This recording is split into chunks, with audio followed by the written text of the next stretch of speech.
I added another game to our We Rogue Like It sheet. Man, what was that one? Your fantasy draft sheet for We Rogue Like It. Yeah, exactly. What did I even add? I don't remember. Oh, Dude, it's a game coming out me, this week. thanks. It's a game coming out this week, so I don't want to spoil the incredibly punny title.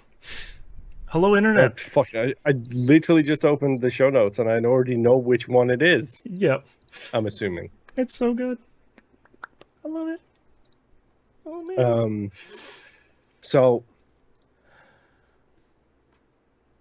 no, I don't know. I was gonna say something that's gone. Cool. Pika. Yeah, I was like, cool story, bro. That's right. Welcome back to TVGP. That's fair. That one was earned. Oh man. All right. Are you guys ready to get this thing started? Yep. Maybe. That's why I picked up my phone all that time ago to do that. Oh. Oh, Mr. Future Man over here. That's right. Spending $20 for a Wi-Fi light bulb. That's right. Hey, it was $20 for a 3-pack. Thank you very much. Oh, It's a pretty good deal, actually. Yeah, They don't have a name. Trust me, they are fucking if they work, bargain who cares? basement fucking shit. Every time you turn it on, you're uploading viruses everywhere. Probably. So I'm mining a bunch of scam? Bitcoin with my lights. Possibly. Who cares? Yeah. That might explain why I can't watch Plex on my Xbox to save my life. That's right. Oh, man. Did that work better this time, by the way? Nope. Motherfucker. I literally had to turn it down to like 1.5 megabytes, and then it ran crystal clear. 2.7, too fucking much. 1.5, perfect. I love the, like, configuration of disasters in between your Xbox and the Plex server that, like, my internet has sucked this week. Your internet is, like, an elderly person just trying to walk up a hill. Like, the Xbox Plex app is not super great. There's probably something wrong with the movie we're watching. It's rough. It's rough hours. Yup. All right. Are you guys ready to get started? Fabulous. Yep. No, I need to go and find out where I can get a Dune copy of the movie. Your local Best Buy. I was actually thinking about going there the other day. I was like, I haven't walked through a Best Buy, but do I want to go back there and be sad about, like, oh, this place kind of sucks now? So I need to go to a Best Buy and a Home Depot for several different reasons. We have local ones, and like we have a local Home Depot that's like 10 minutes down the road, and it's a decent sized location. But the Best Buy that's nearby that is like fucking 3 pandas rubbing against each other kind of big. It's not big at all. Right. However, 20 minutes away, there is a giant, like, it used to be a mall, but the mall shut down because it's a mall and it is 20 minutes away from civilization. And in that, like, half of the old mall space is Home Depot and Best Buy next to each other. All right. And they're like, there we go. the mega store versions. And I'm like, fuck, if I'm going to do it, I'm going to fucking do it. Yeah, you got to do it right, get your dishwasher and then go to Home Depot to get the counter space for it. Oh, I need a new dishwasher, and I don't want to spend the money on a fucking dishwasher, man. I need a dishwasher, period. Yeah, we don't have one either. None of those in this household. Yeah. Problem is, to fit one in this household, you're talking about remodeling the entire kitchen. No. The dryer is on its last legs because every time it fucking turns on, well, it's not on its last legs because I know it's a simple fix and I know how to do it, but the belt is slipping on it. Oh, sure. So now, every time you turn it on, all you hear is squeak, squeak, squeak, squeak, squeak, squeak, squeak, squeak, squeak for like 5 minutes. And I'm in the room directly next to the dryer. It's the other side of this wall. Right. So it is so loud. It is unreal. And it's just like... All you got to do is remove a panel, expand the tensioner, or get a new belt, depending on how jacked that belt is. It's probably new belt at this point, if I'm completely honest. Yeah. Oh boy. Okay. Are you guys ready? Yes. Sure. All right. Let's get started in 3, 2, 1.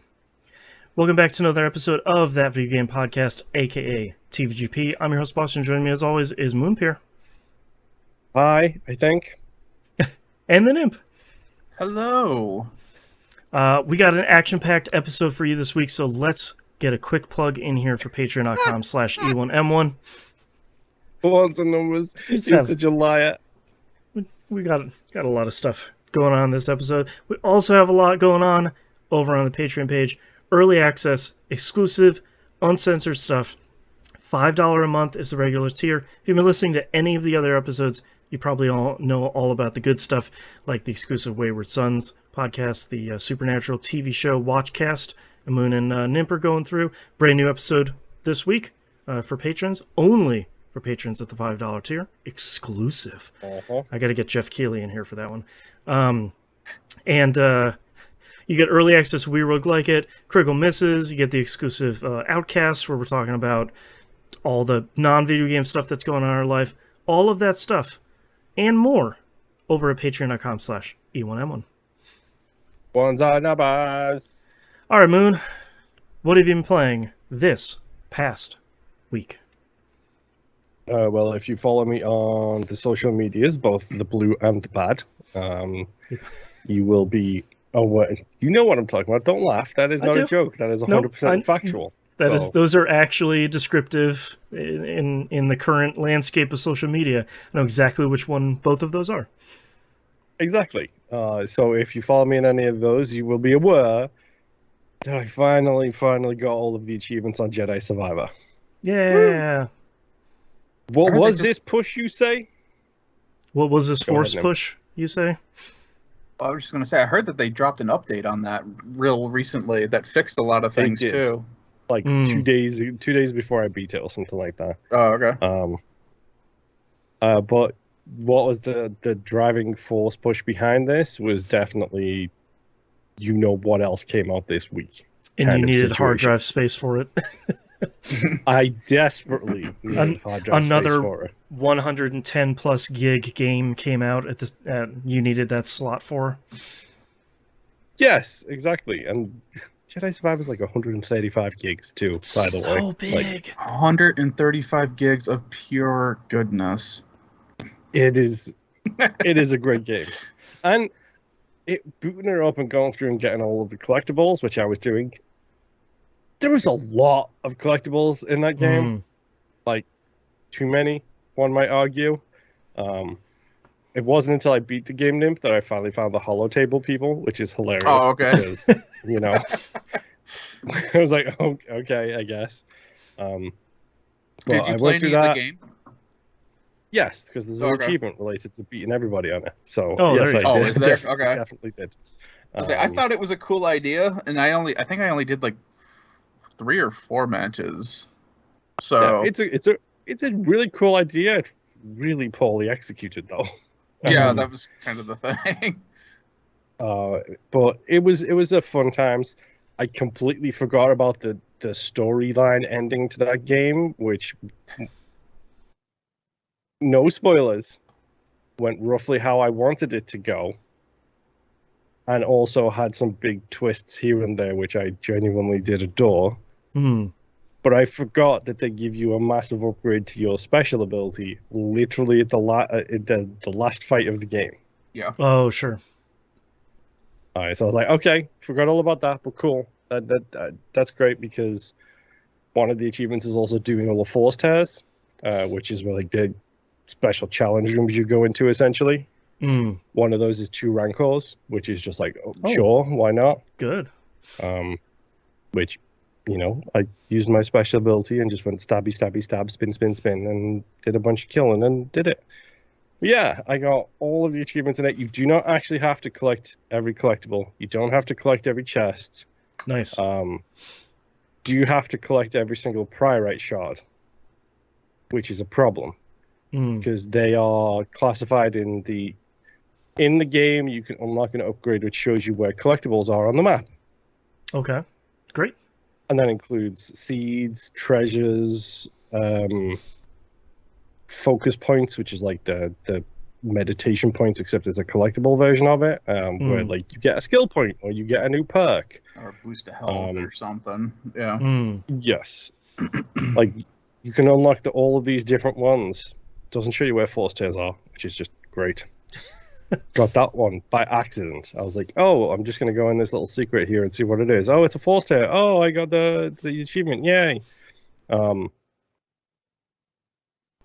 Downside is the priorite shards, which you need 100 of, because that's what you spend in Dorma's shop. That's the achievement related to collectibles, is get everything in her shop.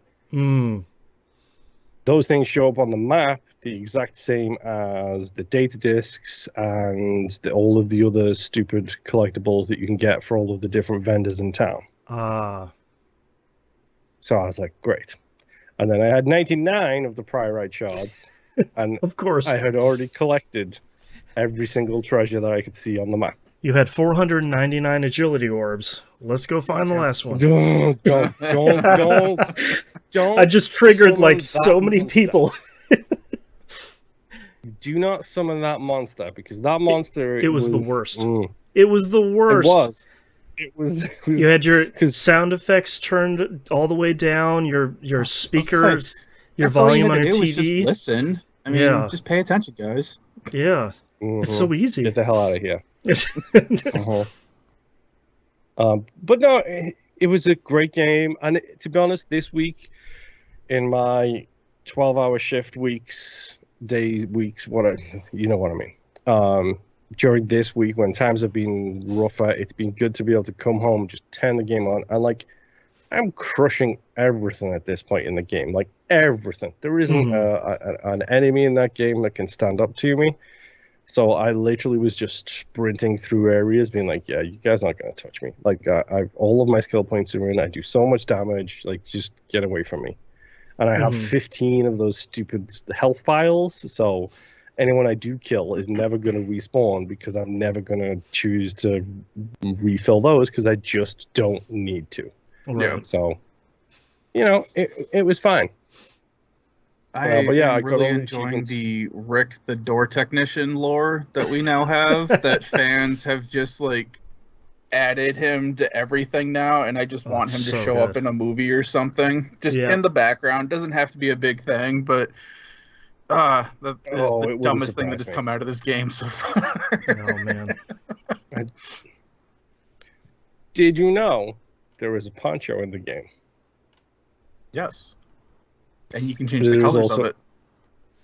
There was also an achievement for getting said poncho. Yes. That's great. The achievement for that one is, I haven't felt this since ... which is just... I love a good referential achievement. I genuinely do. And like the Lego games, this Star Wars game has got a good little thing. Yeah. Do I spoil the thing or no? Probably no, not. because there are people who haven't. Angel Eye's trying to get through the first one still. He hasn't even played the second one yet. I think there's a lot of people that heard that the second one is good, and they're like, all right, both of these are good. I should probably actually pick the first one up now and go through both of them. Okay. That's everyone who's asked me so far. I've been telling them, like, no, you definitely should play the first one, because this is pretty much a direct, 1 year later afterwards. Yeah. So. Nimp, and I have a related topic of that. This made me think of Nimp.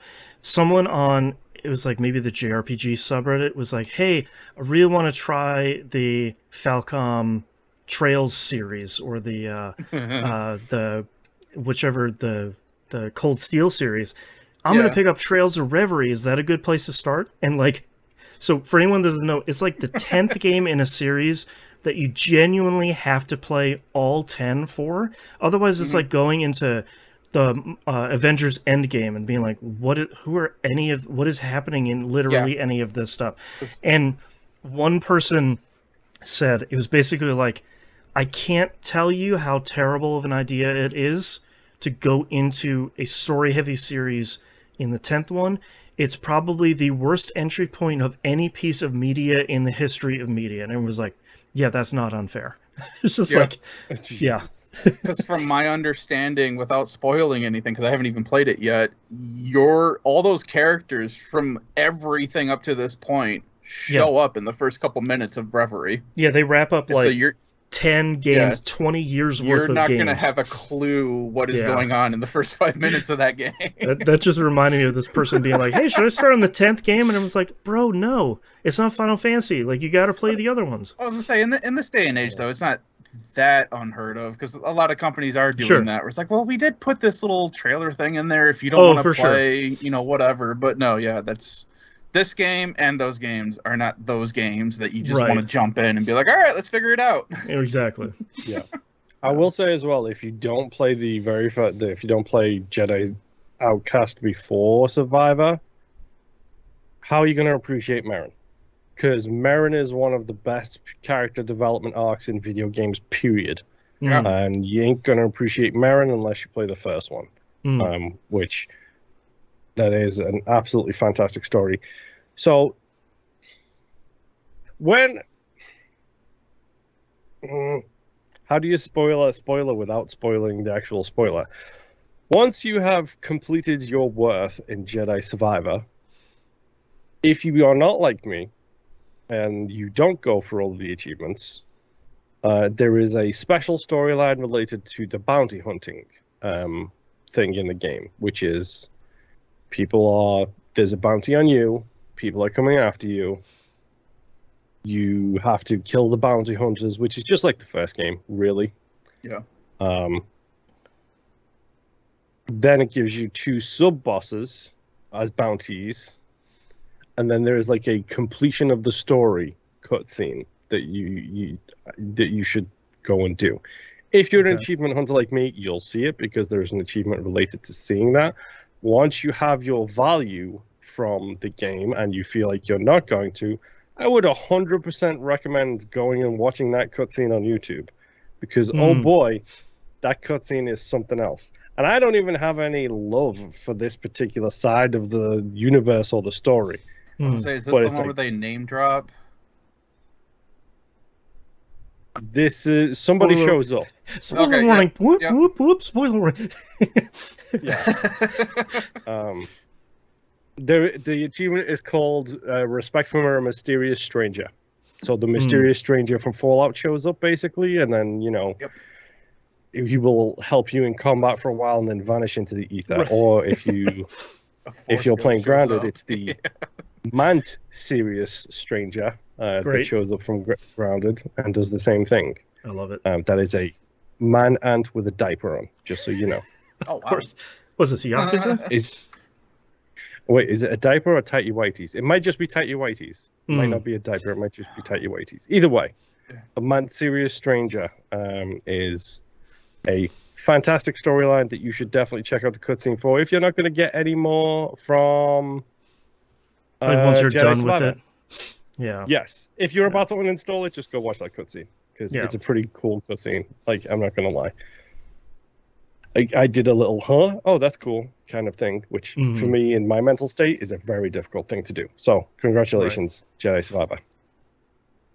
Do we want to start with the showstopper, or do we want to leave that until everyone's finished talking about all their other games? Because there's only one other game I've played, and we've all played it. Let's hit it. I've only got the one game. So. Okay, well then let's hit it now.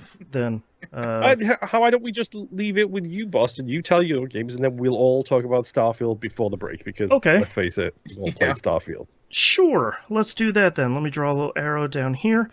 Where is this? PowerWash Simulator. Very similar. Keep forgetting about that game. I found a level I really liked. There's this kind of medieval themed mini golf course, like putt-putt course, that was really, really good. It seems like a very small, kind of not interesting level, but the further you go into it and the more you do in the level, the kind of more detailed and the bigger it gets in a really cool way. I some of these free levels haven't been super great. There's one for doing like a food truck that was fine. It was definitely one of the smaller levels. But I did genuinely really like this one. I think if you go and maybe hop back into PowerWash Simulator, I recommend doing this one from the bonus jobs menu, because it was very, very cool in a kind of a different thing. Next up is Destiny 2. This season continues to be great. Season of the Witch. The storyline seems like it's going in some fairly interesting ways so far. Hold on. Mm-hmm. I've got a bone to pick with you.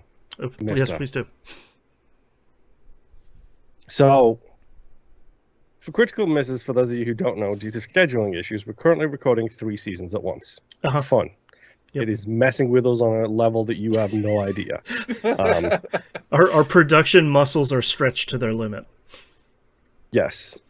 I mentioned one of the things that Frank Herbert was planning for the Dune franchise before he died, and it was never basically followed through. Mm-hmm. Turns out George Lucas kind of stole that idea, and then I alluded to the fact that isn't that what Destiny is doing right now too? And you're like, well, pretty much, yeah, except this is the situation. And thanks to you, I spent 4 hours this week reading Destiny lore. Yes. Not playing the game. No, that's okay. The lore. The lore is really good, man. It's yeah. There's the sixth one is coming out in the next couple of weeks, I think. All of those lore books, by the way, are incredibly good. You can find them pretty much everywhere, and they're bundled by topic. So like this one will be about the Hive, and has like the Books of Sorrow, which is like the big Hive books, and has a whole bunch of other stuff. This one will be the Cabal. This one will be about the Exo. So they're kind of self-contained about one topic. They're really well done. I don't need more books, Boston. But it's cheaper and less time than playing the game. So you win either way. It is, but and those Halo books were surprisingly good. So. I was going to say, if you want some Halo books, the Halo books are actually genuinely fantastic. Yeah. The first one is incredible. Yeah. So we've been. I haven't played a ton of that this week. I did give the. I talked about it recently about the kind of new player missions that they have. This is separate from the Guardian ranks system, where it teaches you kind of the different gameplay systems of the game. They have, as part of this season, they have a list of 3 or 4, I think, missions that are recapping mostly story events surrounding a character. So the very first one is, because we're leading up to the final shape, they're trying to find a way to introduce people to Cade. If you didn't play Destiny 1 or you didn't play the stuff that has unfortunately been removed from Destiny 2, you kind of don't know who Cade is, especially since he died in the DLC that's not in the game anymore, which still sucks. So they have this pretty interesting mission that I did that essentially recaps like the first couple of missions of Forsaken. They kind of mush it all together. They had a intro cutscene that was voiced over by Ikora, saying like, here's who Cade is, here's why he was our friend, here's why he mattered. You then go play this playable mission. It's kind of like a connection of a bunch of different missions, and then it has a cutscene at the end of it. And then after that, they say, all right, now let's go play the Beyond Light mission. I haven't played that one yet. It was actually pretty good. I thought that was actually... the I'm assuming that's the missions where Cade eventually died and everything else. So, like, is he in there, and do you hear the voice acting and everything still? Yep. Yeah, it's they basically took those missions and then they kind of made like a Cliff's Notes out of the beginning of Forsaken, but it's playable. It's not just a cutscene. So it's actually pretty well done. I was pretty impressed. I thought it was just going to be like play through half a mission or watch a cutscene, but it's actually pretty well done. I was impressed by that.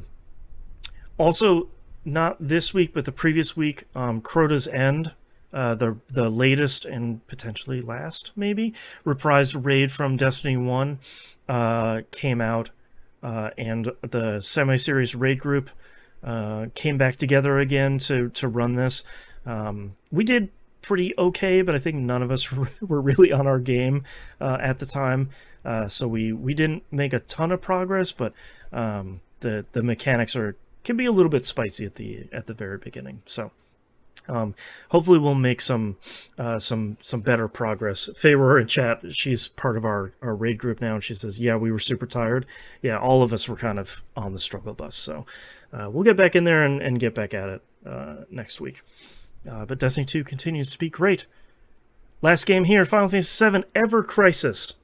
That's the iOS and Android game. Oh. I'm going to walk you through my experience with this. It starts off with a tutorial mission where Zack is fighting Sephiroth, and you just kind of learn how to actually fight in the gameplay the game has. It then gives you the intro cutscene of Final Fantasy VII Remaster or Remake, which still looks incredible. And then you do the bombing mission. So you go through that entire mission completely. And then after that, it goes to the main menu of the screen, or the main menu of the game, which is just the same gacha menu that literally every gacha game has. And that's the part where I uninstalled it. Because it's like, here's a free 10 pull, and you're like, you're getting a sword for Cloud and for Zack, and you're getting gloves for Tifa, and you're getting a collar for Red 13, and blah blah blah blah blah. And it's like, I can't do this. I cannot do this. Yep. I'm not the world's biggest Final Fantasy VII fan, and even that is just like, I'm not. I can't do a gacha game right now, and I'm not going to play a Final Fantasy VII gacha game, which is a bummer because I kind of like a lot of what they're going for in the game. They're kind of telling this abridged version of the original Final Fantasy VII with if you're watching the video version, you can see the kind of great art of the characters that are there, but also they have a really fun modern take on the kind of Popeye polygonal characters from the original Final Fantasy VII. So if you look at Barrett, he has like the really big bicep, and he has the really skinny elbow, and he has the really big, like, all the characters kind of look like higher quality versions of the original Final Fantasy VII characters, which is kind of a fun way to do it. But I'm pretty tired of every mobile game I download just being like, hey man, that intro was super fun. Money, give us the money. So not gonna be playing that. Sorry, Square Enix, but also kind of not sorry, because you just keep shilling NFTs, and that still sucks. One company has to be left shilling NFTs, I guess. Anyways, that's all I'm playing. Hey, we're going back to Ubisoft. It's still out there, dude. Hey, Ubisoft has much larger problems that are pirate related than NFTs at the moment. So, okay, so that's all I've been playing. We're gonna move to Starfield. Just want to mention here at the beginning, try to not have any spoilers here. Don't worry, I can't spoil nothing. Yeah, I'm about 10 to 12 hours in, and I don't think I can spoil anything, but unless you want to go in really blind, this is the last game we're talking about in this section, so use your chapter thing to skip past, but we're not going to get anywhere close to spoiling. Yeah, there's enough other stuff going on that I could tell you what I've been doing, and you may not even come across it for a very long time. Right. Yeah. I don't even know what my hour count is. Understatement for me. Yeah. I have played this game for all of about 3 hours. Okay. What? How long are you in, Nimp? Very, very long. Okay. 4 hours and 36 minutes. I can't find my time on this stupid thing. But probably yes. it. Are you playing it on Xbox? Yep. Yes. Yeah. See if I can compare with friends. I meant to try it on my PC this week, and I haven't had the time. I have it downloaded, but I haven't given it a shot. I think we talked about this a lot yesterday. Out right now, a brand new episode of Picking Up the Pixels where Musim and I talk about this game. I've been playing for 1 day, 7 hours, and 19 minutes. 19 minutes. Yeah. Okay. so quite a bit. A little bit. Yes. The thing that I kind of maybe reduce this game down to is for people that are enjoying it, and shockingly that includes me as someone who didn't want to play this in the first place, is it's kind of like slipping into a warm bath. It's sort of like, yeah, all right, this feels pretty good. All right. Like, if you don't like Fallout or Skyrim, it is reductive but not incorrect to say this is Fallout in space. You don't have VATS. That's about the only difference. But it's a Bethesda game. You kind of know what you're getting into. It's just in space this time. Yeah, and it seems like they have tacked on so many more systems on top of that stuff. Like in Fallout, you had the settlement stuff, whereas now there's the settlements and outposts and ships and crew. And I'm just like, guys, don't throw this at me within the first 2 minutes of the game, please. Like, let me get my space legs under me, and then I will start looking at that stuff. I'm not even interacting with any of that stuff. Like, I have not probably won't built ships. I'm not going to do an outpost because, like, I don't like that stuff in No Man's Sky. I really don't want to do it in this. I only built outposts so I could get rid of some of my crew that were all over in my ship and preventing me from walking from one end of my ship to the other. So I finally built an outpost so I could just dump people on it and get them out of my ship. Yeah. Out of curiosity, what perks did you guys pick to start the game with? Oh, I can give you the whole rundown of my character. Yeah, I actually took a screenshot because I knew I wasn't going to remember. There's only one trait that I wanted to remember. I picked, for my class, or whatever you want to call it, I picked Long Hauler. Yeah, your background, yeah. I picked Long Hauler, which is basically like ship maneuverability, ballistics weapons on your ship, and carrying capacity, because I thought, that sounds like things that would probably be useful pretty early game, and shock of all shocks, it is. That was a pretty good choice. I think I picked the bouncer or something like that. No, not the bouncer. Oh yeah, the hunter. So I was like, it was laser weapons, it was computer lock picking essentially, and health. So like, I automatically had a health item thing, all done. Which and for those like character perks, I think I picked introverted because the less I explore with companions, the better. I'm perfectly fine going around space by myself. I don't know. Sarah Morgan has some sort of laser pistol that is just chewing through every alien I run across on a planet. Like, I don't know what she's using. I don't mind her that much, except for every time I'm like scooping up credits and ammo and like med kits on enemies. She's always like, "Oh, are you gonna scoop up all that junk?" It's like, "Yeah, I'm gonna pick up a med kit, Sarah. Leave me alone." She's super high and mighty, and anytime, like when I was dealing with the UC for that their whole faction quest thing, anytime I did anything, she would always be like, "Oh, I don't agree with that decision."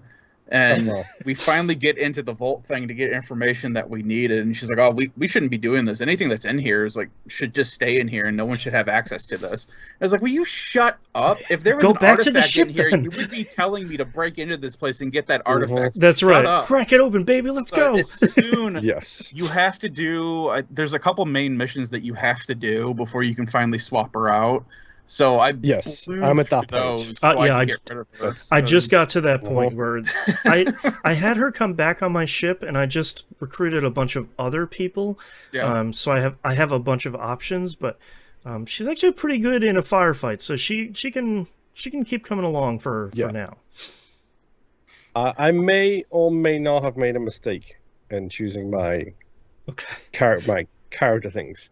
Okay, because I picked the adoring fan. Because I had to pick him. I've heard he's very annoying. The second I got to the main city, The first city you go to. Can't remember the name of it. I've only been there once. New Arcadia? Yes. No, New Atlantis. New Atlantis. New yes. Atlantis. It is, yes. The second I got there, I met with the people at the lodge. I did all that stuff, and then as I walked into the residential area, he showed up, and hey, buddy.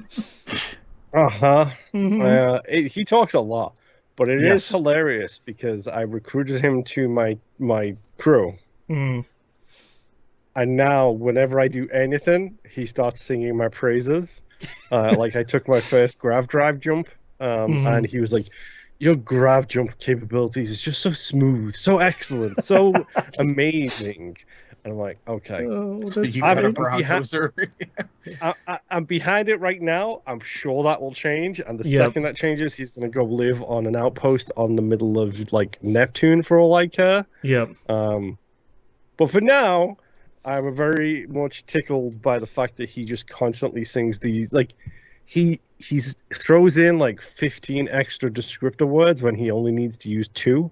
Yep. And like, I love it so much because I'm an idiot. Like, I'm a moron, both me and my character. So like, hearing someone do this or say this is just always hilarious to me. Well, and he looks exactly like the Oblivion character, and he has the same voice actor, so it's really seeing him for the first time. I saw him on a video. Cadence. Yeah, like it's just, it's so weird. It's great.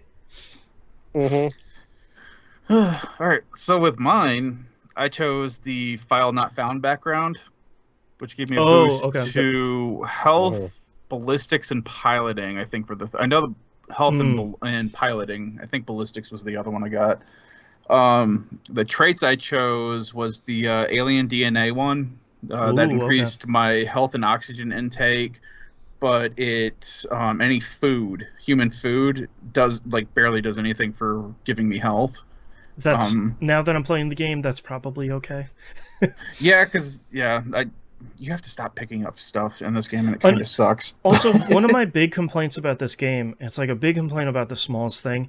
I really wish when you are looking at a piece of food on a surface in the world, you could consume it right then and there. Yeah, I just want to eat it right there. I don't want to have to put it in my inventory and go to the aid menu and blah, blah, blah, blah. Like, that is one of those things where it's like, I can fast travel to literally anywhere at any time, and I can't just pick up a burger and eat it. Like, come on, man. So, and Grounded, it's very simple as well. In Grounded, it's press the button once to pick it up, hold it, and you consume it right then. Exactly. That would be not perfect. that difficult. Yeah. I also have the wanted bounty. I'm wanted, so I have bounty hunters constantly after me. Oh, okay. And then I also took Taskmaster because I didn't really have a third one that I really wanted. But that one just makes it so that any crew member, when I assign them to a console, they have like some chance of fully repairing that console, that whatever they were assigned to during battle. So that's come in handy a couple times, but I kind of started really getting into the role playing with this when I saw the alien DNA one and the file not found background. Just because it's like, all right, cool. So the alien DNA one is basically you volunteered to get this done. Yeah. Right. And you don't have a file background because of it. Now you're wanted because who knows why you're here now kind of thing. It's like, all right, I'm getting really into this. And this has turned into I am very heavy chaotic good playing this. There are no good bad rolls in this game so far, but I am playing very, very hardcore chaotic good of I'm a bad guy doing good things. Stay out of my way. Right. Doing good by any means necessary. Yeah. Because I've spec'd into I use a pistol full time right now. And I use grenades liberally in this game. Yeah. I have so many grenades that... Out of curiosity, what's the throw grenade button? Because I have mines and I haven't thrown anything yet, and I don't want to do it by accident. Yeah, right bumper. Don't hit right bumper. You have to equip a grenade first, though. A thrown, yeah. Yep. Yeah. But I have gotten to the point where I just did a really long, in-depth side mission, which took days for me to do, which is kind of cool. Yeah. And one guy attempted to do his diatribe on me, and before his cutscene started, I shot him in the head so he couldn't do it, and then threw a grenade and killed literally 10 other people with one grenade. And I was like, all right, cool, room's done, next one. Mission over. Moving on. Didn't have time for it. So that's great. This is letting me live my best life so far. Yeah. I picked, for mine, the first two don't really matter. I picked like one of the religion ones because I thought I picked Enlightened because I thought it sounded interesting that you get access to a chest full of items in like wherever the religious headquarters are. Yeah. I wish you kind of knew more about each religion before you picked it, but I picked the one that had this name that sounded the least terrible, and then I picked United Colonies Native because I liked the idea of having in any of these games. I love having the option of having special dialogue options. Mm-hmm. That's the thing I always want to go I've got so many of them already. Yep. It's so great. Yep. Like to the stupid fan, the adoring fan, I had an introverted dialogue response, which is, yo, dude, I travel alone. Like, no. Which was fantastic. And I had one for cybersecurity as well, which is like, yeah, I know how to handle machines. I can help you with this faulty wiring job that you've got going on here. Interesting. Like, I've bumped into so many of them so quickly. It's like, yes, good. This is why they should exist. Yeah. The last one I picked was the one that I was the most interested in, which is kids stuff. It says your parents are alive and well, and you can visit them at their home. You will automatically send 2% of your credits home to them every week. And the funny part is they live in New Atlantis. And so, like, as soon as you land on the planet, you get a mission for, it's like, yeah, man, go visit your parents. And I cleaned their apartment out. I'm like, I'm going to take all this new gear that I have. I'm going to say hi to you guys. They're very lovely people. They're very happy that, number one, Constellation is still around, and number two, you're a member of it. And 2% of your credits every week is, like, literally nothing. I haven't gone back to see them again, but now that it's been a couple of days in-game, I'm hoping to check back in and see if anything has changed or not. But those ones, so far, the first two haven't really panned out yet, but I'm happy that you got the option of doing the parent stuff right off the bat, which was nice. You didn't have to wait like 30 hours. I'm also happy that the traits are optional. You do not have to pick a trait. You have to pick a background, but you don't have to pick any of the traits. So or if you just want to pick like one trait and then leave the other two empty, you can. I like that a lot. I like that a whole lot. Because I was figuring this was going to be like a whole 5th edition thing, because they have kind of the same setup too, where it's like, all right, you have this trait, it's got either 1 or 2 good things or 1 or 2 bad things tied to it, and you have to have these. Right. I was like, oh, that's going to suck. But yeah, seeing that they were optional, I was like, all right, cool. Now I can decide if I want all 3 or not. Yeah.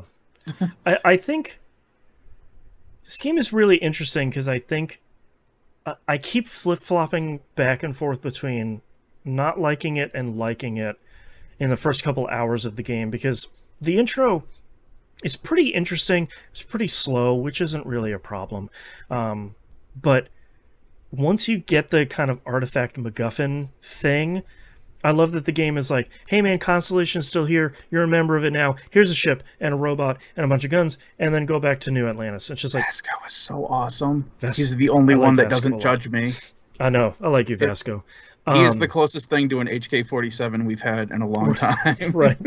But it's odd at how fast the game starts once you touch the artifact thing. And it's not terrible. I kind of wish there was a little bit more, but I appreciate that the game is just like, here, you have a spaceship and a companion and a whole bunch of stuff.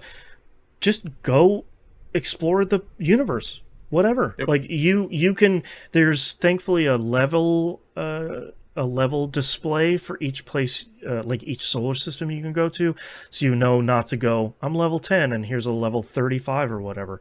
But I kind of appreciate that it's just like stuff in those too. Yeah, you can, which I really appreciate. Fought things that have been like 15, 20 levels higher than I am, and they take more, but it's not like they're like one shot and you're dead. Right. not that far off, but I mean, you have to put in the work to take them out. Right. That's why I run around with an arsenal of grenades. Yes. Yep. So I appreciate was... that you can just get turned loose into the universe, and the game's like, yeah, man, main mission, whatever, just go nuts. Yeah. I was at New Atlantis. I was in the well, which I did not like at all. Oh, I haven't done which that will yet. bring me to one of my complaints about this game. And I hacked open a door, and there was a dude in there who was dead, and then a giant robot dog came and attacked me. Oh, I've fought those before too. Those are great. And he was like level 12, and I'm level 2. I just had a planet I landed on. I don't think I had anything I was doing there. I landed on a planet and went to an abandoned... Like, each of these planets are littered with abandoned something or others. Yeah. I went to, like, an abandoned mining thing. There's a ton of enemies out there, and there was a ton of robot dogs and the, like, bipedal robots. I fought and killed a couple of people, climbed up to the top of this tower and opened up a computer that was up there, and I changed the friend or foe options do that on all the time. Yeah. the turrets and all the robots, and all of them just cleaned that entire place out. And I was like, yep, great. Thank you.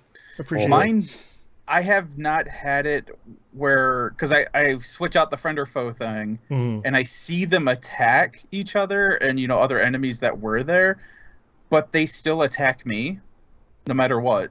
Oh, okay. And I don't know, and this has happened 3 different times now. For me, there was 2 options: change friend or foe, and then remove combat limiters. And if I removed combat limiters, it just attacks everybody, including me. No, these were set to... I had one that specifically said protect current user. Oh, okay. That I activated, That's weird. and they still came after me for some reason. Odd. But while we're talking about landing on other planets, I just wanted to say too, I really like how every place that you go to has a different gravity feel to it. Yes. Yep. It's like the jump is different every time. Yeah. Yep. You go to Mars and you jump slightly higher than Earth, but you go to the moon and you're obviously moon jumping. But then you go to like your next planet and it's like you go to jump and it's like you're like kind of skipping maybe. Like there's just so much gravity happening. Yeah. Which plays havoc with the physics sometimes, where you'll kill somebody and their weapon goes flying off and the body just like starts spiraling. Yeah. I have not done 0G stuff yet. I haven't either. Seen that it's in here somewhere, but I have not done anything with that yet. Yeah. What do you guys think about the XP system, like the new level up system? How there's XP, but then there's challenges per skill tier that gives you skill points that you can also use to level up. Yeah, so if anyone hasn't played it, basically you have 5 skill trees and you put a point into a skill to start that skill, and you'll get like, you can carry 10 kilograms more of weight. But then to be able to spend the next skill point in that skill, basically... To rank it up. Yeah, to rank it up, you need to complete a challenge. For that one is like you sprint, I think it was like 500 meters with more than 60% encumbrance, which is super easy because you're scooping up all sorts of crap all over the game anyway. And then once you complete that, you can rank up that thing. That's a really interesting system that But you also get skill points for XP, which I like too. Like, because then you'll end up unlocking additional trees that you can work towards. I like the system, the like skill point challenge system early on, but I'm worried later in the game that there might be a point where I have 15 or 20 skill points to spend and I got to go do a bunch of busy work just to be able to spend them. I'm not at that point right now, but I kind of like it at the moment, and I hope it continues to be good throughout the rest of the game, because it seems like a cool way of doing it. The number one complaint that I've heard about the system is when you get far enough in the ranks with each one, your progress doesn't continue on. So like with the let's just go with like pistols, you have to kill like a certain amount of enemies, and if you keep killing them, it doesn't count. Like you don't save. Doesn't count for the next rank. To go to the next rank. Yeah, you have to do then 20 once you've unlocked that rank. Sure, I know a lot of people have complained sense. about that. I don't mind it so much. It has put me in kind of a weird position where it's like I have these 2 skill points and I don't know where to put them because the 2 that I want to rank up I can't yet because I haven't unlocked more things or I haven't hacked 5 things because I haven't found enough things to spend the point. But then it kind of gets to me where I feel like I have to spend them, so then I'm looking at the other skills to see what can I put these in. So it's kind of forcing me to branch outside of where what I'm doing normally. So that that's I have a good to point. do these other things. So I mean, it's give or take. I'm 50-50 on it. Yeah, I already have like a bunch of them maxed out or mastered or whatever, and I do I enjoy when you do when you put a rank in it, it changes what the patch looks like for that skill. Yes, I like that a lot. Because my ballistics one, I have that maxed out, and I do like a ton of damage with ballistic weapons, and the patch is now an octopus with all 8 arms armed. That's and it's great. Just shooting. That's really good. That's really good. Man. Yeah, it's interesting because I didn't really want to play this game even like a couple of weeks ago, but it's one of those big releases that you should probably check out, and it's free, quote unquote, on Game Pass, so kind of only losing time really. But I'm genuinely surprised at how much fun I'm having. I've done maybe 1 or 2 of the main quests. Like, that's not really my focus. A lot of it is just like, oh, what's this thing over here? Oh, there's a shipyard. What's that? Oh, here's a special vendor down here. Oh, what's this thing I scanned over off in the distance? Let's go run there. Picking up like bounties from the bounty board, and just kind of like the great part about Skyrim or Fallout or any Bethesda game where it's just like, oh, what's this cool thing over here? I'm just going to go do this, or I'm going to explore a bunch of planets in this solar system. And the game is thankfully more than happy to let you do all that stuff instead of being like, hey man, back on the path. Like, get back to the main mission. You got to do this thing.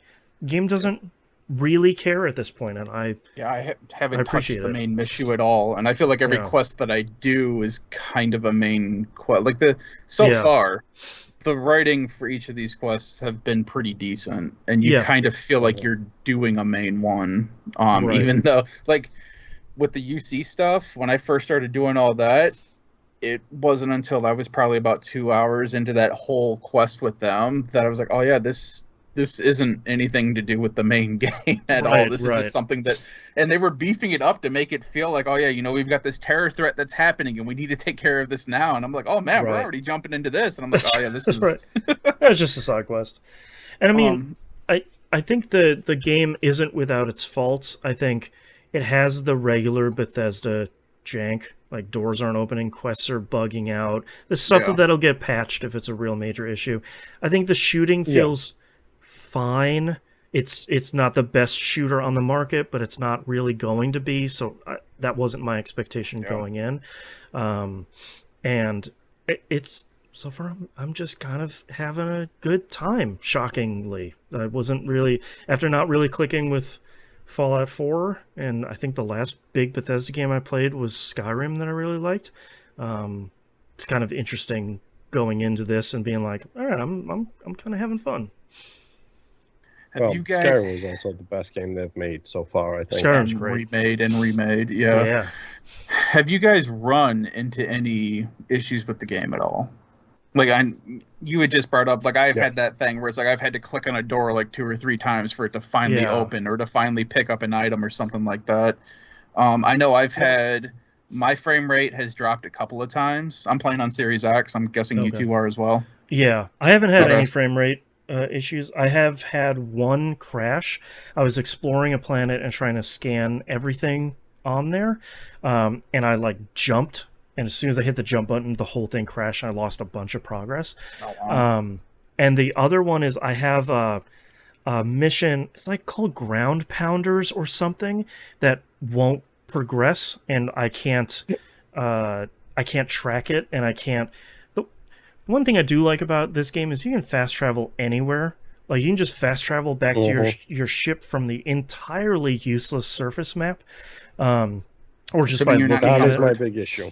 Yeah, surface map is just like, hey man, there's icons on every map is garbage. Like there isn't even an Indo map when you're in New Atlantis to help you find your way around. It's not just the maps either. The menu is kind of garbage. It took a while to figure out how to equip a helmet. Yeah, and like to figure out the fast traveling, and I think once you get it, it's fine. But figuring out that first time, it is garbage. I think the menu is really interesting, and I like that they try something different. Like you have your 4 kind of quadrants of things you can manage, and sort of directly below you have the missions. I had the exact same thing where I get in the menu and I'm just like, what do you want me to do in this? Like what am I supposed to do at all? It feels pretty natural now that I've played it for a handful of hours, but it did not feel super great at the beginning. But other than that, I've had some cutscenes where you talk to somebody and like Sarah Morgan is over in the corner with her back to you, talking to you when it switches the camera. Bethesda stuff, but nothing so far has been super, super bad, which I've been pretty happy about. So I've had items disappear from weapon boards and from storage chests. Yep. It's so far it seems consistently that the main storage unit behind your pilot seat on your ship, that seems to be the safest place to put stuff. Oh, okay. It's also the only place that has like a 400 item limit, so it's kind of not big. But yeah, I've got like a ship that I have like weapon boards and stuff on that all my weapons disappeared on, and I had storage containers in that ship that I put stuff in, and all of that stuff's disappeared. Oh, weird. So, yay. Yeah. They weren't anything great because I mean, you're constantly coming across, and that's kind of the other thing I wanted to say too. Do not pick up everything in this game. No. This is not like Skyrim or Fallout. I'm picking up like 5% fast, and you cannot get rid of it fast enough. I do really appreciate when you go to loot something, if there's something that's a higher tier, like it's a blue or purple or an orange, the whole row that item is in when you're looting is that color and has like 3 stars on it. So you know that you should pick that up. But like everything else, I'm picking up crafting items and I'm throwing that in the cargo hold of my ship. That's about it.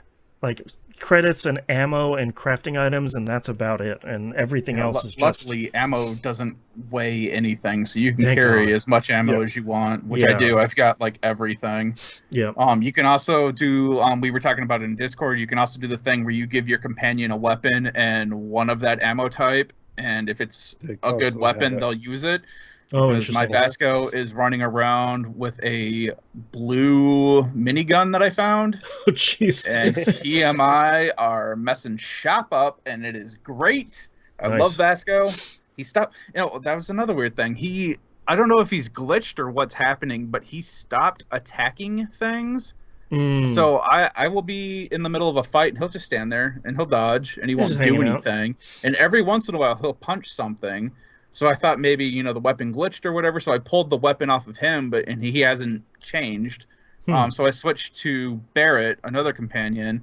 He does fine so far. So I was going to switch back to Vasco at some point to see if that kind of pulled him out of whatever weirdness he's having right now. But yeah, I'm curious to see, sort of surprisingly, and I think this is maybe more of a comment on the state of the industry at the moment, haven't gotten a patch for Starfield yet, which I'm always kind of expecting, a couple of big patches to deal with these bugs for any of these games pretty early on, and there hasn't been one, and I haven't seen any chatter about one coming, and that's kind of okay, because most of the stuff I've been running into is just open world Bethesda weirdness stuff. So I will give it to him, at least so far with this game file that I am currently playing on so far. That's right. This is the least glitchy Bethesda game I have played. On September 10th, 2023 at 3:23 p.m. Right after this podcast, I could load up that save and my Xbox might catch on fire. I don't know, but as of right now... Yeah. So don't forget what Microsoft said, and they can't believe they have to say this, but don't vape into your Series X. That's right. Most importantly, no vaping into there. Yeah. A lot of it is kind of there's a lot to talk about, and there isn't, because it's kind of just a Bethesda game, which I feel like I hate being so reductive about it, but you kind of know if that's your jam or not. Are you still playing Skyrim? Then yeah, you're going to like Starfield.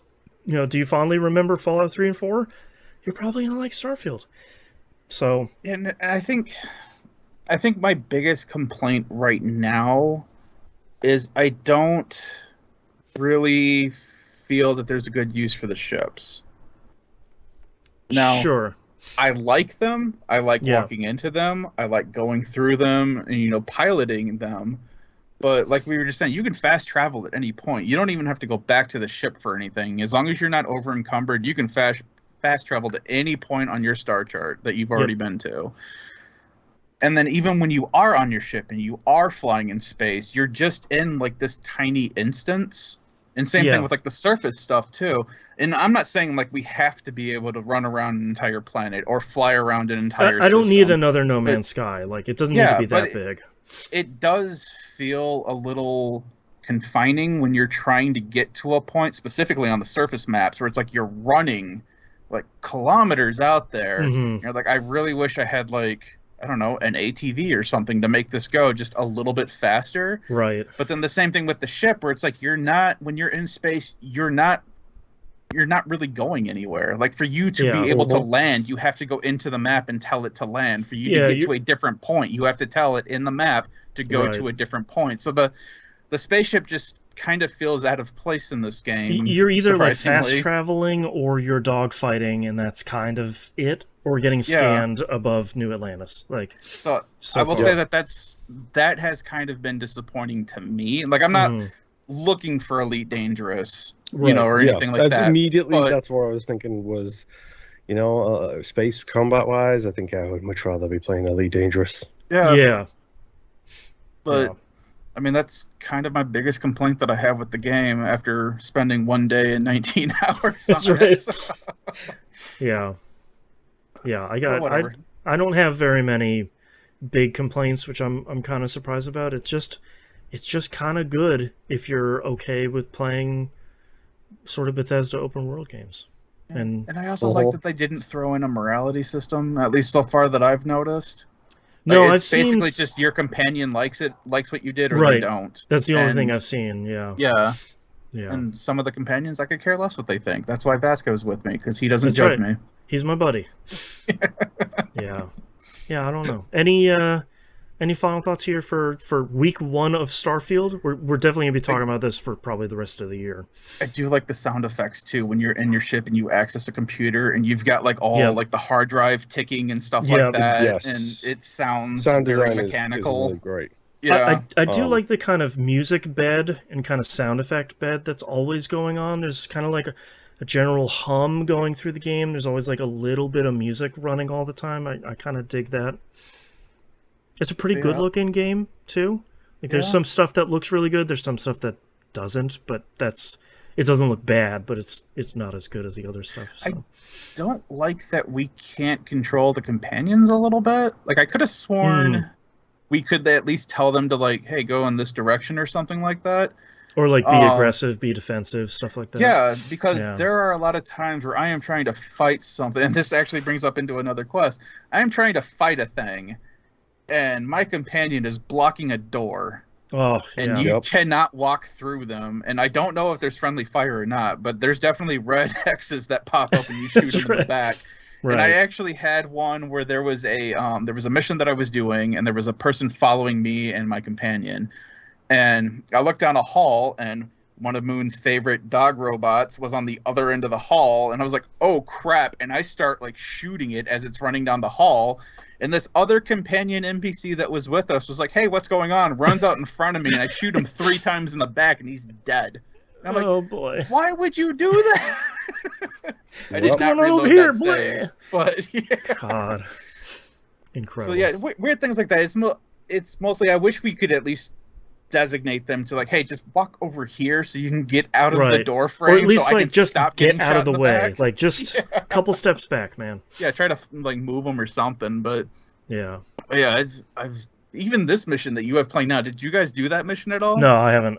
I think I'm, like, 2 minutes away from doing this, I think. That's kind of, like, a little bit of a creepy mission. Mm-hmm. I enjoyed it. It's not as once you figure out what to do, it's not so bad, but it is kind of it's got like that alien feeling to it where it's like you show up and there's nobody around and you hear a scream in the distance and then it's like, oh hey, it's all of a sudden you versus this thing and you have to set up defenses. Right. And it's chasing or it's following you. I'm still already massively in love with the extraneous stuff that they have put in here.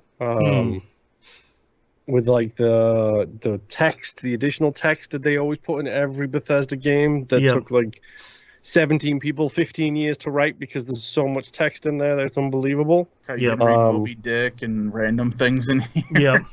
The first base that you go to, I read all of the scientists' notes on that. I liked that a lot. Yeah. The emails immediately mentioned spiders, and I was like, I've kind of had enough of space spiders. Thank you very much. I think I'm going to go somewhere else. Protocol 1 or whatever it is. Yeah. What was that game, Boston? You literally pulled it up earlier. Alpha 1 whatever. Genesis Alpha 1. Know that's the one. Thank you. Yep. Yeah, I had enough of space spiders in that thing. But then the best thing is, I met one of the characters talked about in that log a couple of hours later. Oh, really? I was like, this is cool.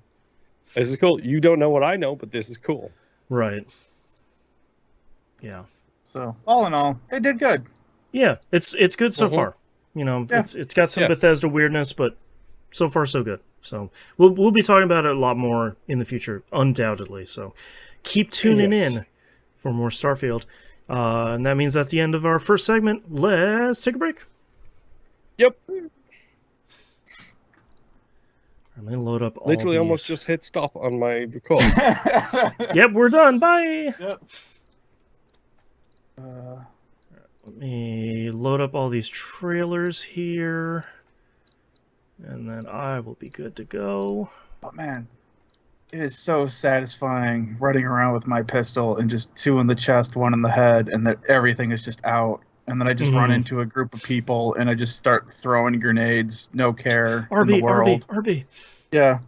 I had one, I should have brought this up. I had one glitch one time where I fast traveled into an area and it spawned all of the enemies in one location. I was like, ha!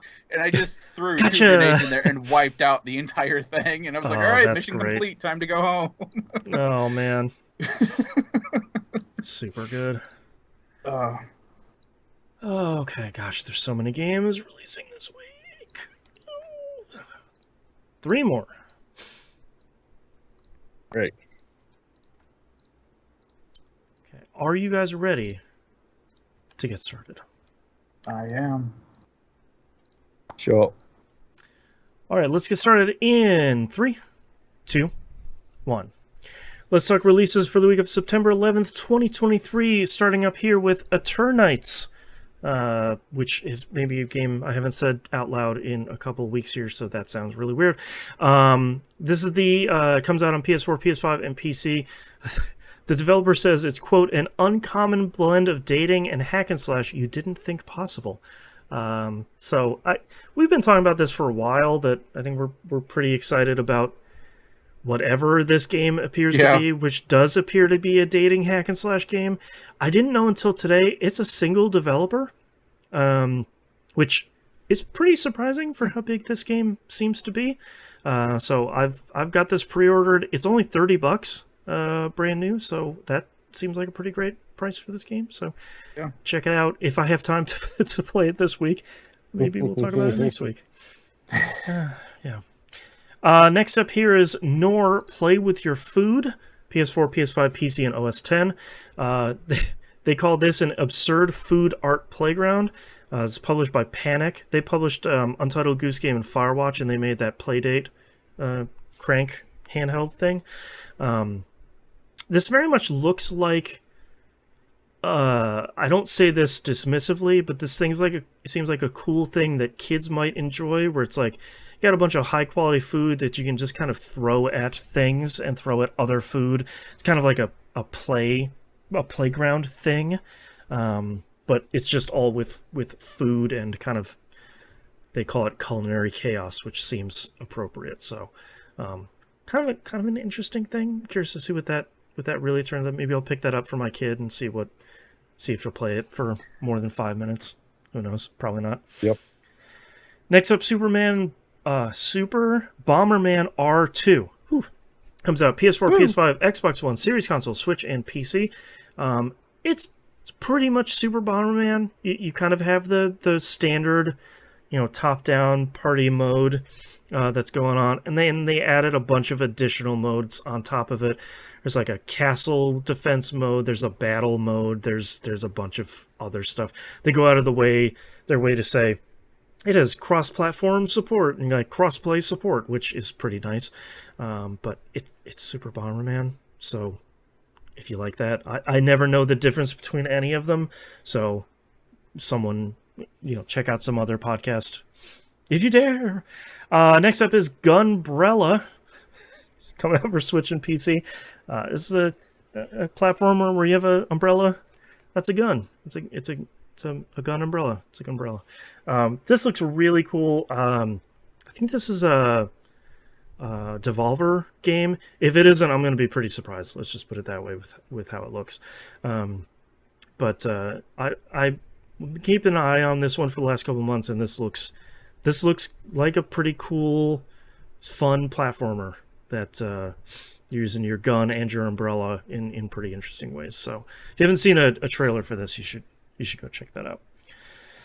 Pokemon Scarlet and Violet, The Hidden Treasure of Area Zero, the Teal Mask comes out for Switch.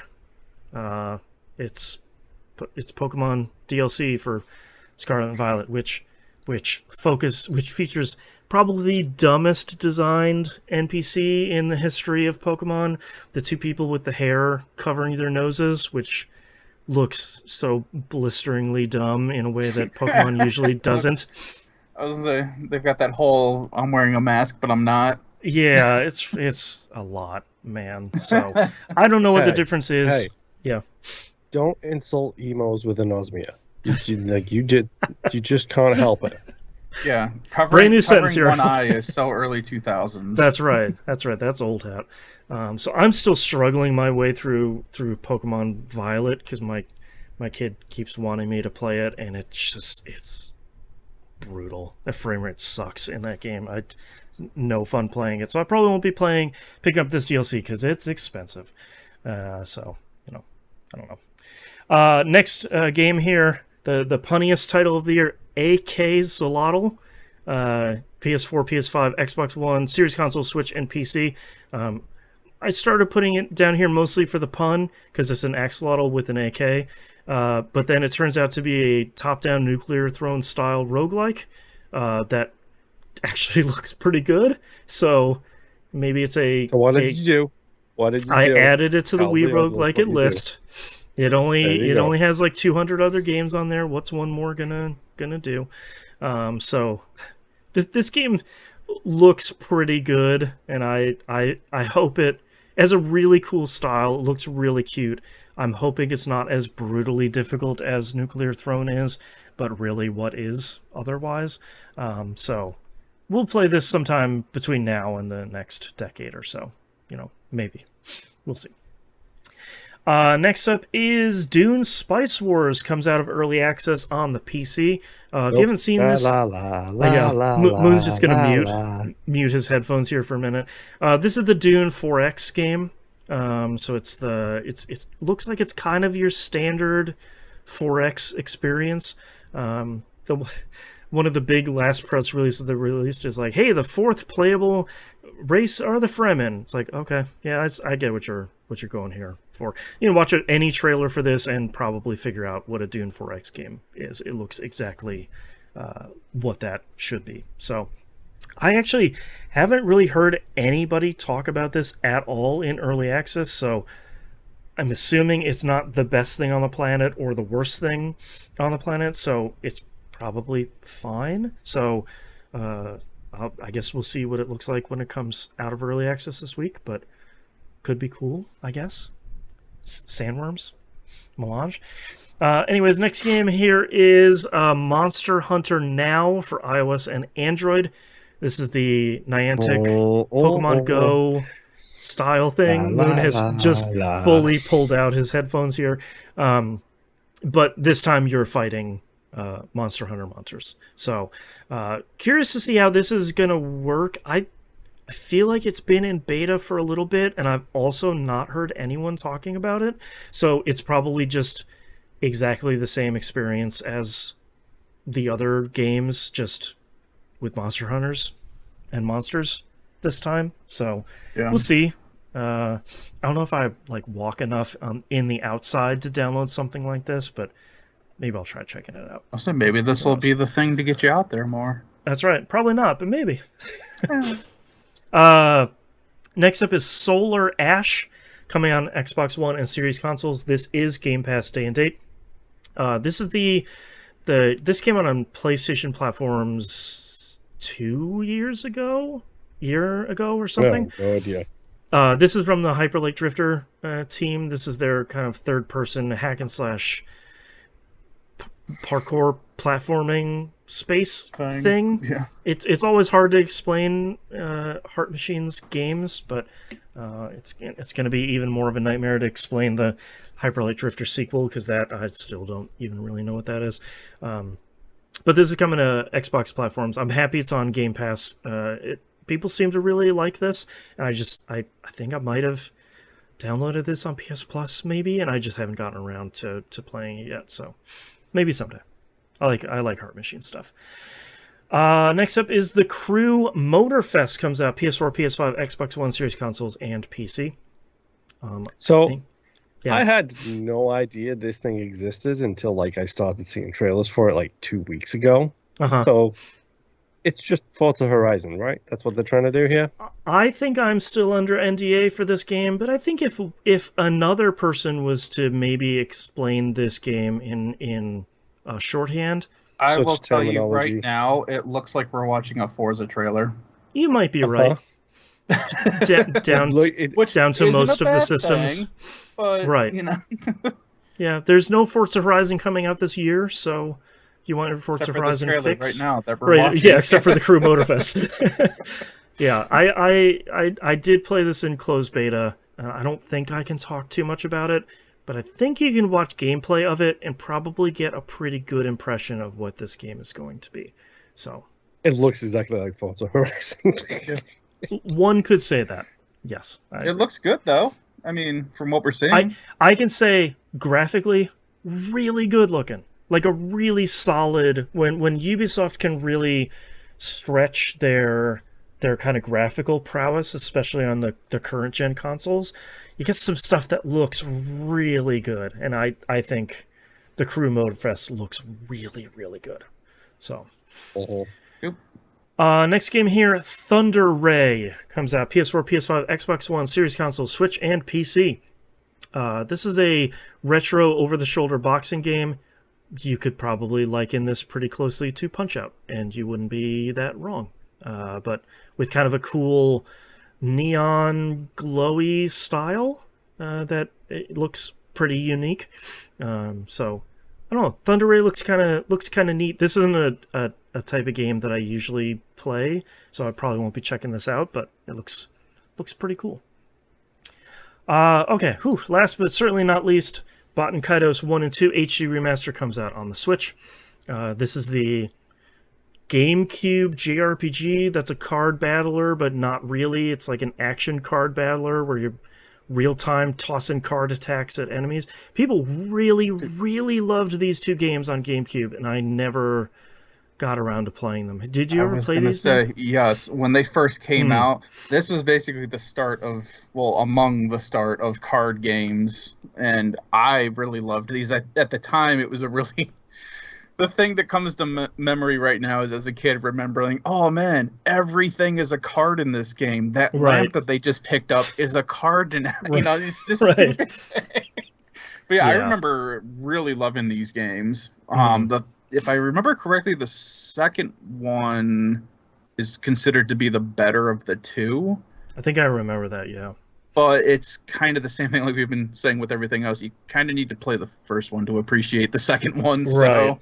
Right.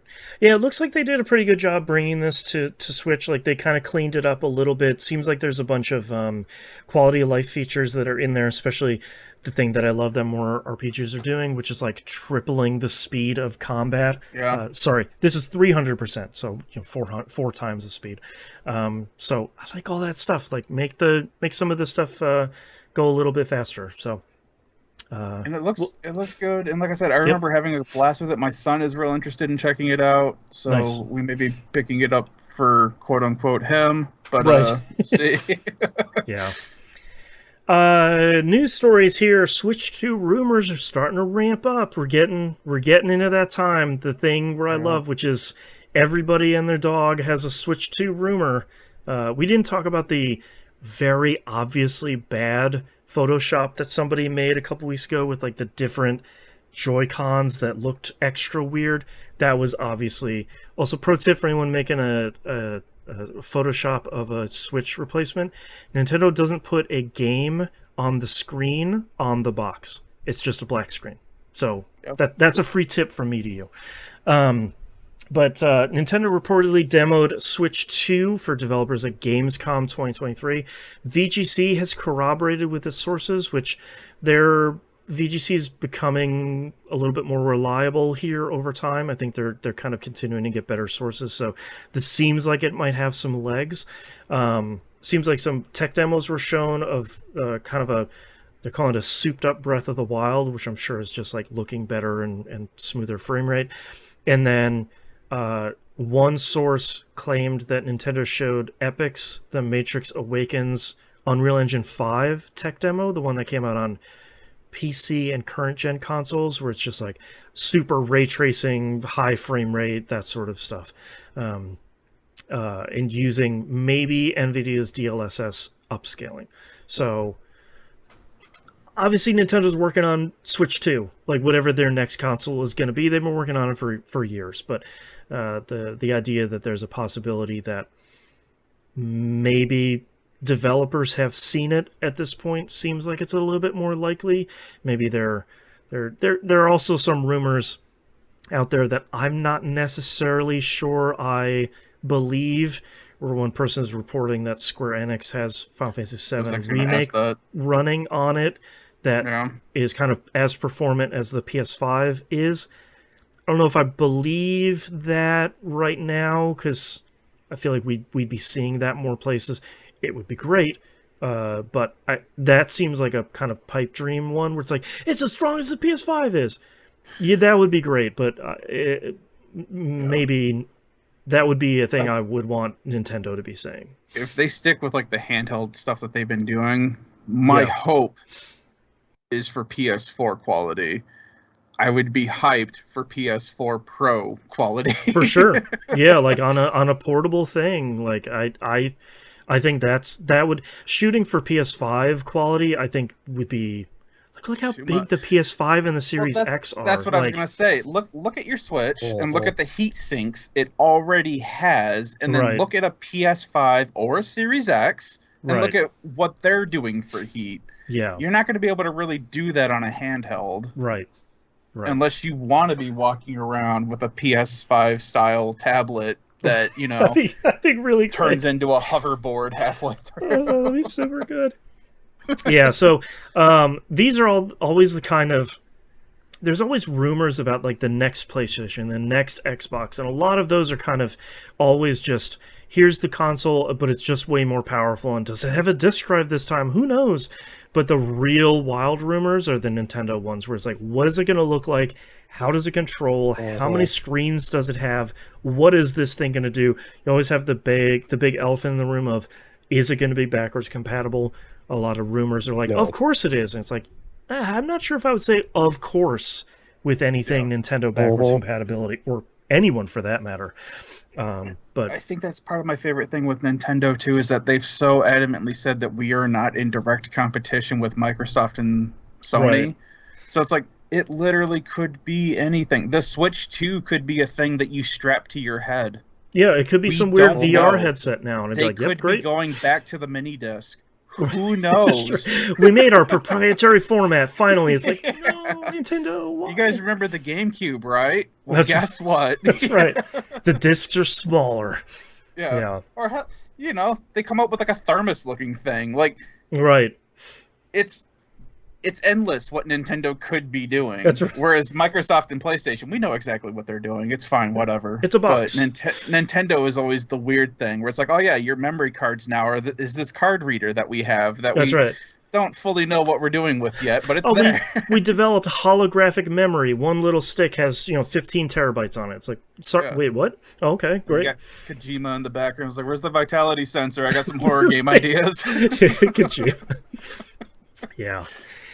Next news story here, and our last one. Blizzard plans to release a new Diablo 4 expansion every year. They are committing to a schedule of quarterly seasons paired with yearly expansions. Boy, does that sound familiar to another live service game I'm currently playing. How strange. It's Destiny 2 for anyone that doesn't know. They're at home. Yes. Also, it's every live service game that ever got announced and then failed to hit those targets. Yeah, like, to me, reading this news story is like, yeah, word, I'm done with Diablo 4.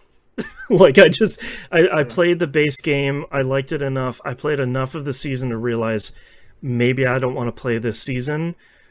Maybe I would continue to play Diablo 3 seasons and be pretty happy with it. And then they're like, yeah, man, coming out with a big new expansion every year. It's like, no, I play a live service game already that does that I'm like barely holding on to as it is. I don't need another one like this. Thank you very much. So, and their quote was, Rod Ferguson said, quote, when you look back, realize that there were 11 years between Diablo 3 and Diablo 4. That feels like we didn't live up to our players, our community, and what they deserve. That's something we're rectifying in Diablo 4 with our seasons and our expansions, end quote. Yes, that's great.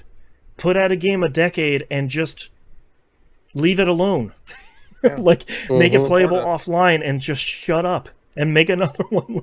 Like, I don't need you to make this thing that I need to continue to play like a job.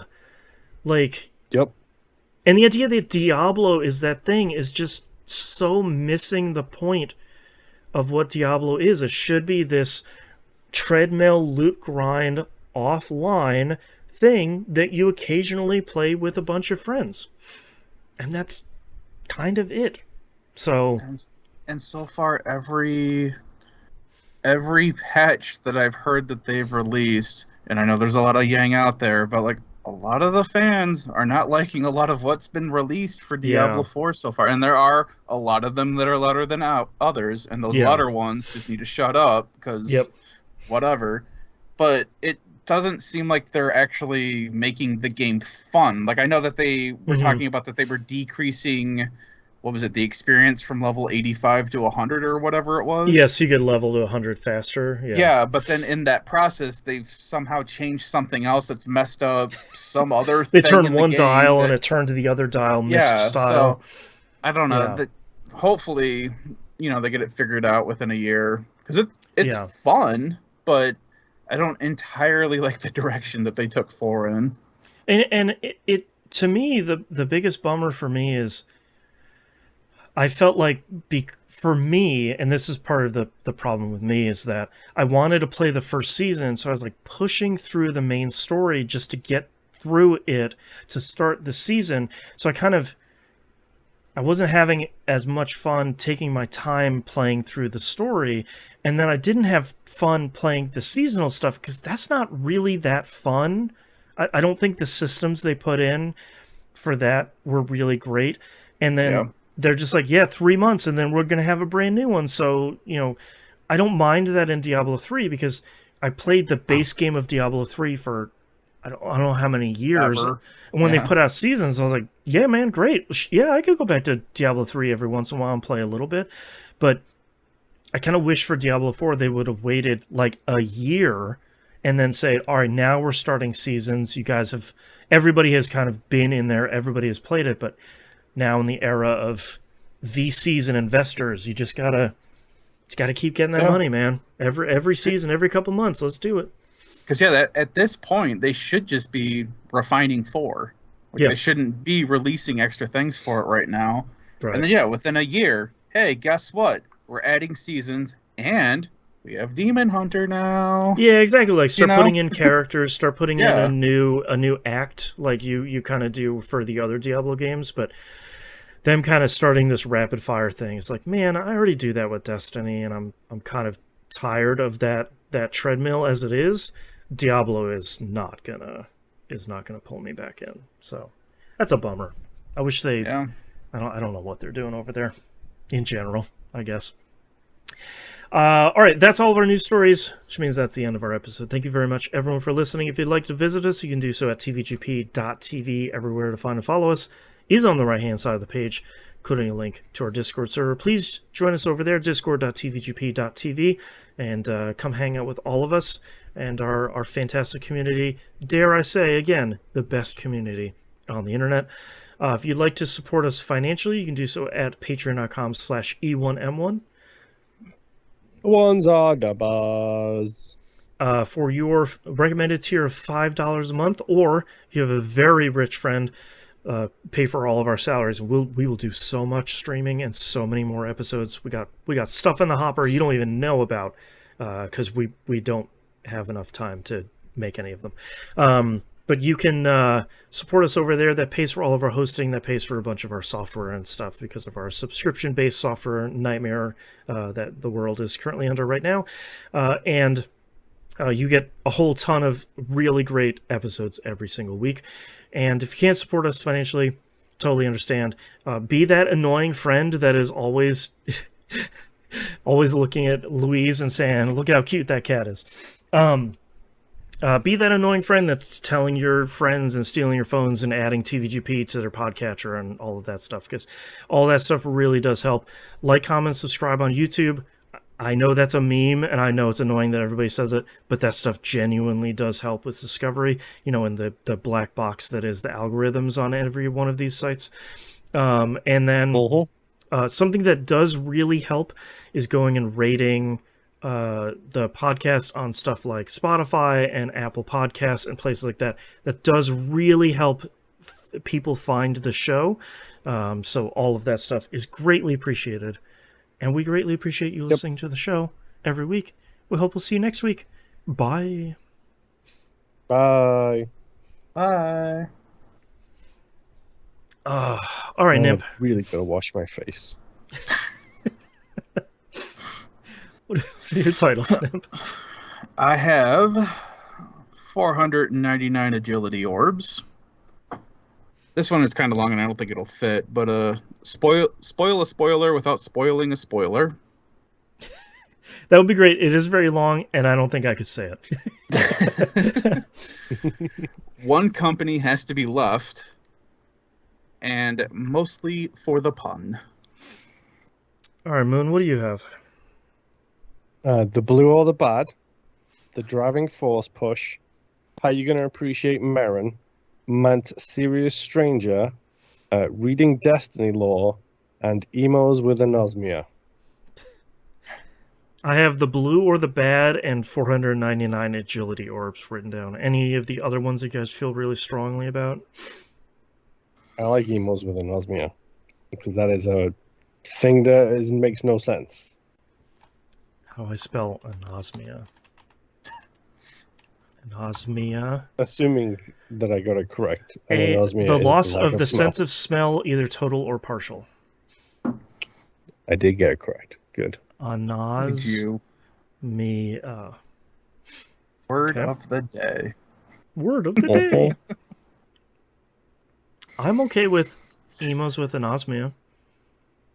It's fun to say. Is there anything that's jumping out to you, Boston? Not really. I like the blue or the bad, but I don't think that's as strong as Emos. You're about to fall over. What does Louise think? She's asleep. She's about to fall over. Oh. Just tucking back in. All right, I'll circle that one then. Okay. Emos with Anosmia. Really? I have something. Yeah, sense of smell. Hey, got him. Take that, Emos.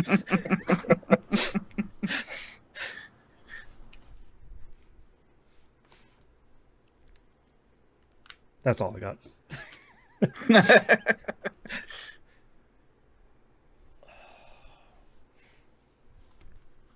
Moon is putting his thinking cap on, or his video's frozen. I have one. Okay. But I'm working it around in my head to make it as funny and dumb as possible. And it's still not going to be funny or dumb. Actually, it's going to be very dumb. It's just not going to be funny. Appreciate it. You take your craft seriously. Okay, I'm ready. Okay. All right, starting in 3, 2, 1. This is That Video Game Podcast, episode 829 for September 11th, 2023. Emos with Anosmia. That's what happens when you romance those chemicals. It's even cooler with a septum piercing to tuck the hair through. Moon.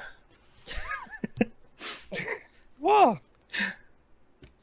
I love it and I hate it at the same time. So good. That was the goal. Yep. That's what we got. All right. Thank you very much, everyone, for hanging out with us and chatting with us. We love seeing you every week. Hope we'll see you next week. Bye. Bye. Bye.